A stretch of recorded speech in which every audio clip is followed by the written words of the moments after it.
Estudo Salmos aleatórios, Salmo 120, do verso 1 ao 7.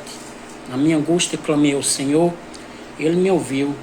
Senhor, livra a minha alma dos lábios mentirosos, da língua enganadora. Que te será dado, que te será acrescentado, língua enganadora? Flechas agudas do valente, com brasas vivas de zimbro. Ai de mim que peregrino em Meseque, habito nas tendas de Quedar. A minha alma bastante tempo habitou com os que detestam a paz.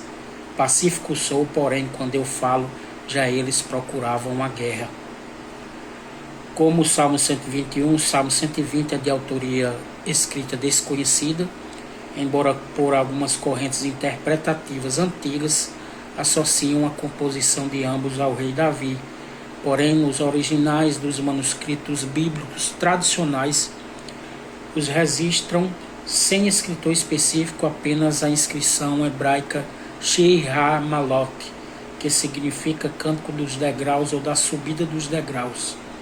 Embora o Salmo 121 revele um salmista orando, olhando para os montes, poderia escolher olhar para o céu como qualquer outro.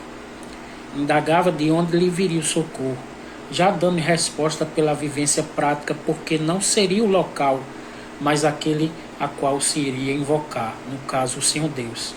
Aqui pesou na avaliação do salmista o temor ao Senhor e não a tradição judeia que existia.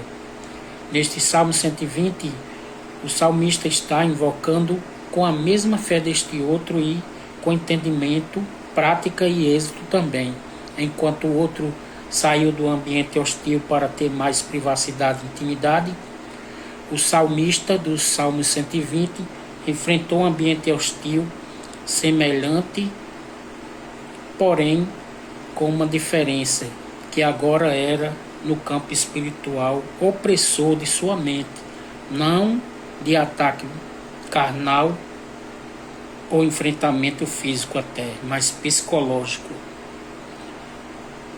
Caracterizava pessoas vivendo falsa religião, misturando angústia inimiga de estrangeiros, de povos pagãos, raposinhas e joios que não empregavam força, inteligência, apenas a serviço do mal, os maiores levantes de maldade partindo deles na influência sutil, segundo os interesses daqueles falsos crentes. Porém o Senhor os livrou de todos.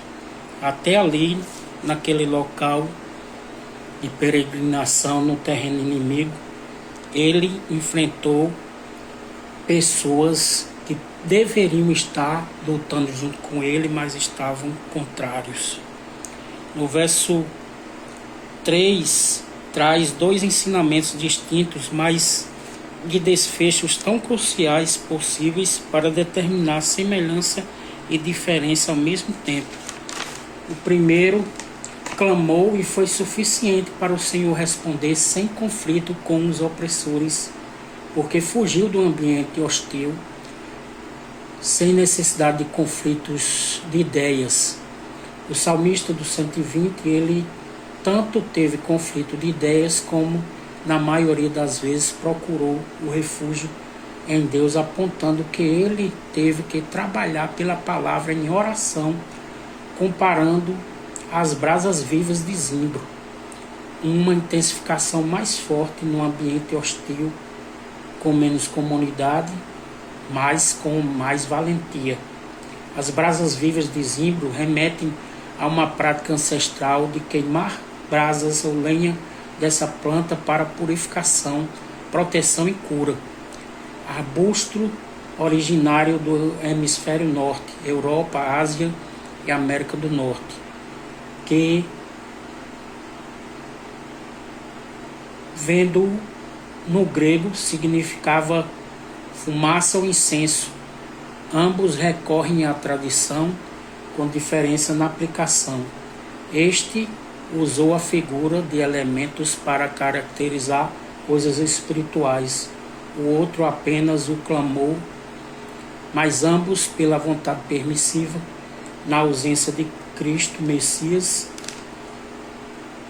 mas caracterizando que o Evangelho recorre diretamente ao ambiente espiritual e intimidade com Deus, embora alguns se apoiem em pontos de contato e tradição que Jesus praticou na transição da lei sombra para o Evangelho, realidade, depois da obra de Cristo. Verso 4. Nos versos 5 ao 7, o salmista era peregrino em Meseque, profunda angústia de um estrangeiro forçado a conviver com pessoas hostis que rejeitam a paz.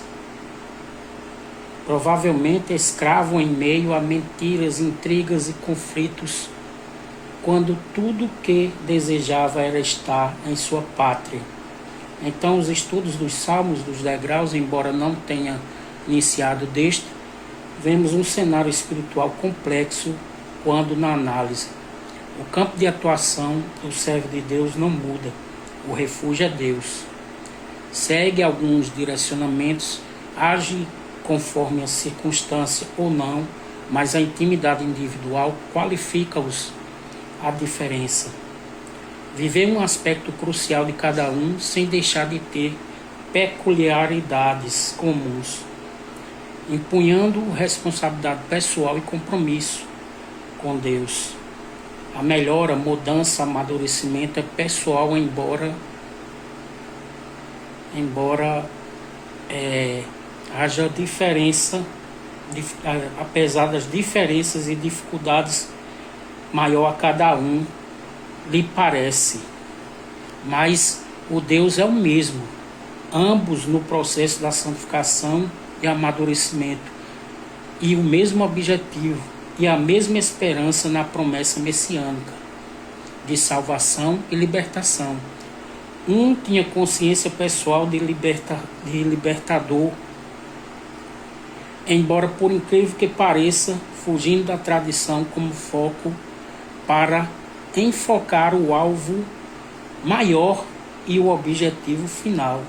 Então, nessa complexidade toda, nós podemos aprender que a responsabilidade pessoal faz diferença para ambos, não os tornando um melhor do que o outro, mas hoje nós aprendendo a considerar que a responsabilidade pessoal ela serve primeiro para nós, mas pode ajudar a outros em dificuldades semelhantes, tornando e qualificando a fé de cada um conforme seu amadurecimento, seu compromisso com Deus. Então é maravilhoso o agir de Deus, embora a gente só passe a entender realmente a vontade do Senhor na nossa vida quando nós passamos a analisar as coisas de forma imparcial e considerando o agir do Espírito Santo conforme a dedicação de cada servo.